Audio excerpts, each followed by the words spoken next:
Hello everyone, how are you? I am your teacher. I am here with the important question answer you asked. I welcome you on Let's Learn question and answer. So our main question for today is DryIce Inc. is a manufacturer of air conditioners that has seen its demand grow significantly.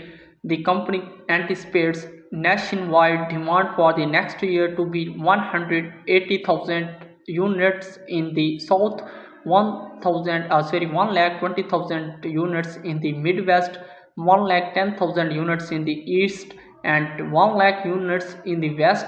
Managers at DryIce are designing the manufacturing network and have selected 4 potential sites: New York, Atlanta, Chicago, and San Diego. Plants could have a capacity of either 2 lakh or 4 lakh units. The annual fixed costs at the 4 locations are shown in Table 5.5 along with the cost of producing and shipping an air conditioner to each of the 4 markets.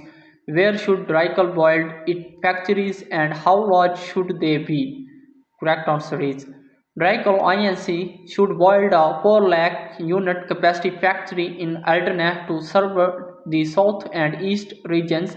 Additionally, a 2 lakh units capacity factory in Chicago will cater to the Midwest and West regions.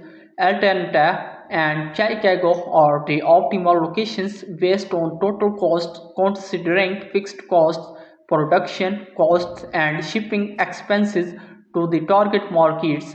This project distribution network will allow DryIce to efficiently meet the anticipated demand across the different regions.